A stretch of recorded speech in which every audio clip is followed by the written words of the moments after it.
Sini.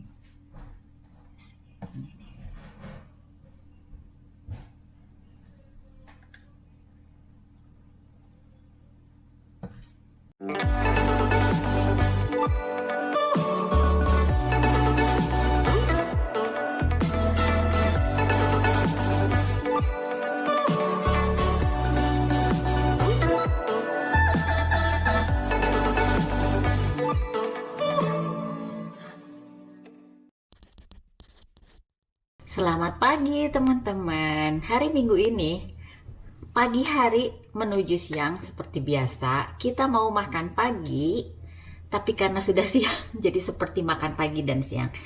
Karena ada permintaan dari Pak suami, dia pingin makan yang asin-asin. Sedangkan biasanya kan kalau makan pagi itu, kalau hari weekend itu biasanya croissant, roti, atau hanya eh, telur telur hanya telur susah mau bilang telur rebus atau telur goreng, itu aja yang simple.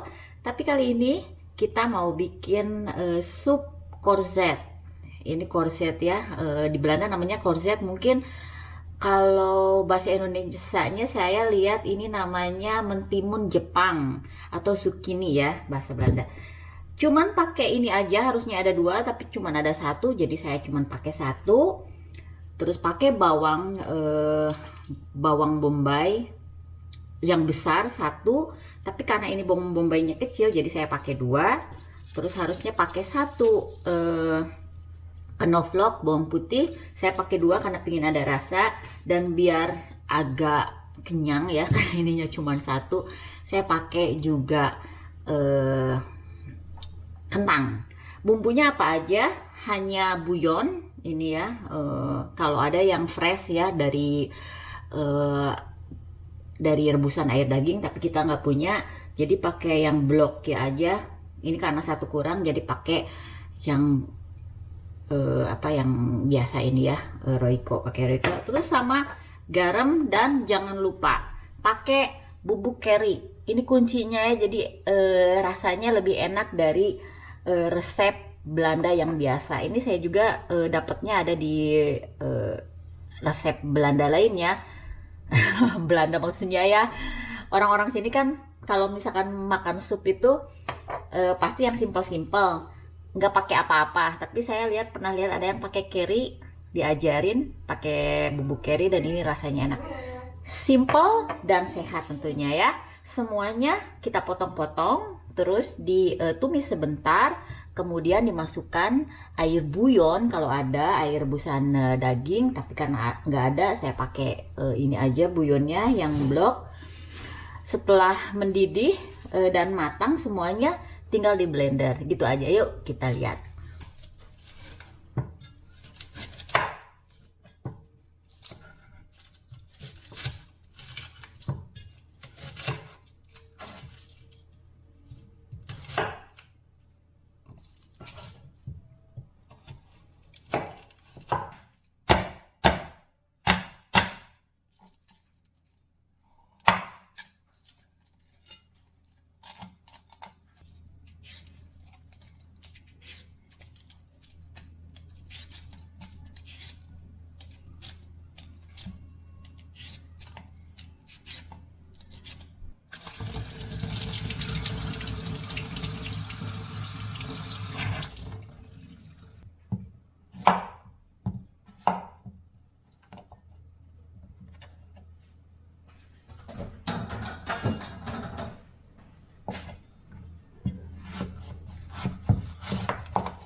Nah, sekarang sediakan panci,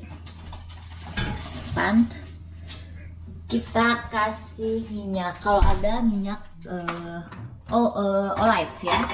Saya adanya minyak biasa aja, nggak apa-apa, sedikit aja. Terus kita tumis semua bahan. Nah, ini ada bawang sama korzetnya. Kita masukin setelah apinya panas.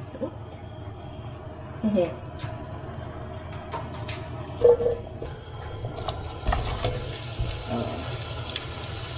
Masukkan.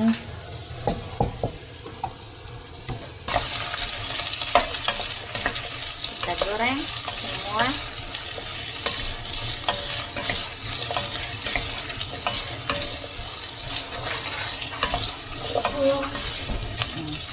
Kemudian ini ingat ya, ini sebetulnya nggak perlu, ini namanya kentang. Ini sebetulnya nggak perlu, tapi buat nambah dik itu ya apa kental, saya pakai kentang. Seharusnya ini jangan.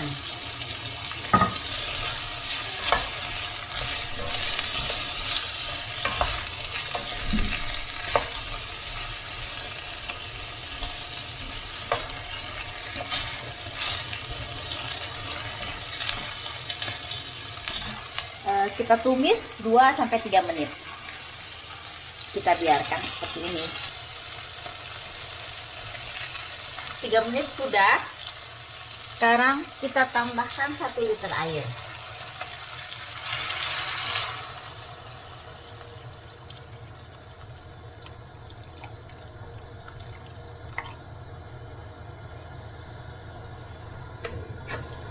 Dan ini adalah buyonnya, kita masukkan juga ya. Kita biarkan beberapa saat. Sudah selesai. Nanti kalau sudah empuk, kita tinggal blender aja. Udah masak semua, matikan apinya. Boleh ditunggu semenit 2 menit atau langsung aja di blender. Sekarang saya pilih langsung di blender aja sambil ngepul gini nih.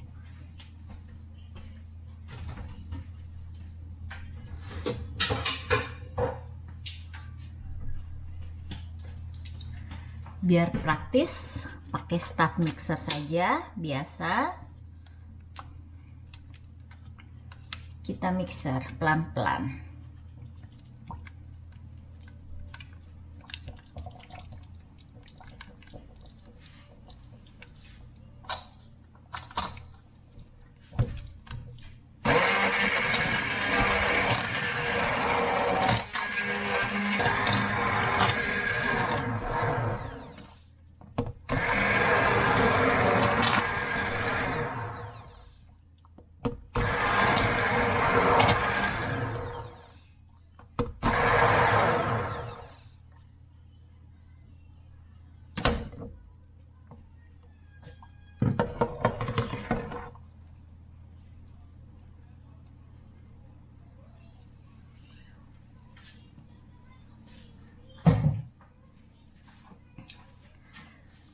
Ini semua udah tercampur rata.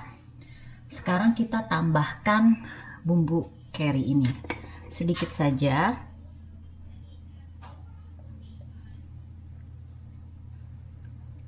Kita aduk-aduk. Bumbu kari bisa tadi ya, sebelum pada saat penggodogan setelah ditumis boleh dikasih bumbu kari, atau pada saat menumis itu bebas-bebas aja. Cuman biasanya ya ini informasi aja di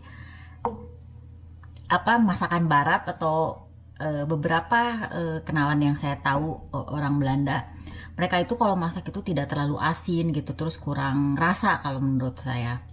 Nah ternyata jadi untuk menambah rasanya mereka selalu menyediakan salt and pepper di meja makan mereka. Sekarang setelah orang tua saya ya menua gitu ya, mereka kan dikurangi masalah garam gitu, terus dikurangi ya pokoknya bumbu-bumbu mereka kurangi gitu. dokter itu menganjurkan bahwa kalau mau makan itu cukup sup, misalkan polos saja, atau rebus-rebusan itu polos, tidak dikasih bumbu, dan nanti pada saat makan itu baru dikasih garam sedikit gitu. Jadi rasanya itu tidak hilang, dan akan terasa gitu. Jadi tidak kayak bikin sup itu selalu dari rebusan kaldu gitu ya. Jadi tanpa garam, itu bikinnya tanpa garam ya. Kalau bikin kaldu itu hanya daging, terus biasanya dikasih bawang bombay atau wortel, itu didiamkan lama, terus nanti disaring airnya, itu tanpa garam sama sekali. Nah, nanti pada saat makan mereka akan menambahkan sedikit garam, dan hanya sedikit saja. Itu akan lebih garamnya itu akan lebih terasa gitu. Terus ya lebih sehat di badan juga. Itu menurut yang saya tahu dari ibu saya pada saat dia berkonsultasi dengan dokter. Jadi saya ikut-ikutan juga ya. Sekarang kadang-kadang garam itu disediakan di meja, dan kalau masak garam tidak terlalu banyak ya. Kalau masakan Indonesia tetap pakai garam, tapi diusahakan tidak terlalu banyak garam, dan bagi mereka yang kurang garam baru boleh nambah garam. Kita coba dulu ya. Tadi hanya 1 buyon kecil itu dan belum ditambah garam. Tapi apakah sudah enak? Currynya udah terasa, tapi terus terang ini kayaknya pakai apa? Tadi pakai ardapel tuh kentang ya, itu kayaknya bukan ide yang bagus untuk sup korset. Saya lebih suka sup korset tanpa kentang. Ya, jadi buat kalian usahakan aja ke basis awal hanya korset dan bawang bombay, bawang putih, itu cukup, udah enak. Ini sekarang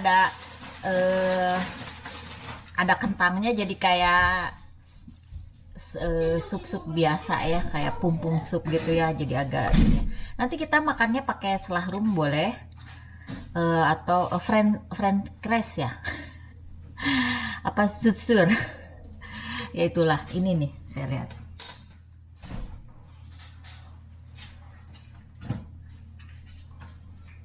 nih, di atasnya pakai ini jadi lebih creamy di mangkuknya ya. Terus kalau misalkan kalian yang boleh makan spek, itu spek ya, ya yang digoreng tipis-tipis kayak gitu ya, itu boleh. Tapi kita tidak, karena kita tidak makan spek. Jadi cukup pakai ini aja, cream fresh untuk penambah rasa sama garam.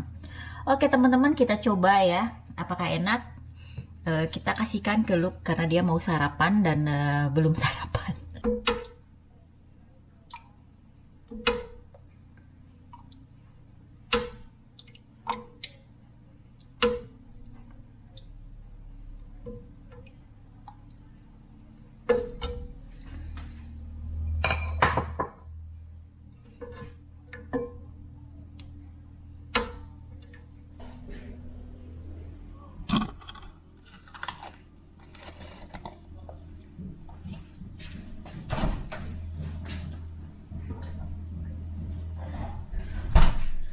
Harusnya makannya pakai roti Perancis, tapi kita nggak punya roti Perancis, jadi yang ada aja.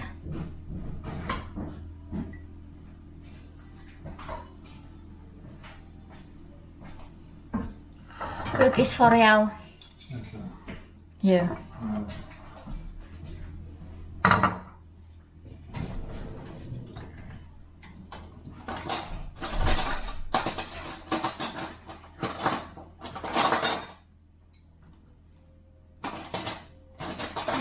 Ambil pengganti spek biar ada crunchy-crunchy-nya, aku kasih bawang goreng sedikit. Lu ya omet bawang goreng? Oh nih ya. Ya? Oh mau katanya. Orang Belanda pun mau. Lucu. Robert, enak. Enak ternyata. Enak. Jadi pakai ini juga nggak apa-apa ternyata. Pakai apa ya, astublit.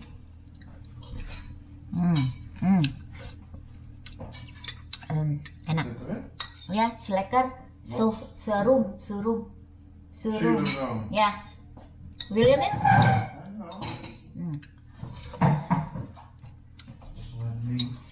Ternyata enak ya. Enak, pakai bawang goreng.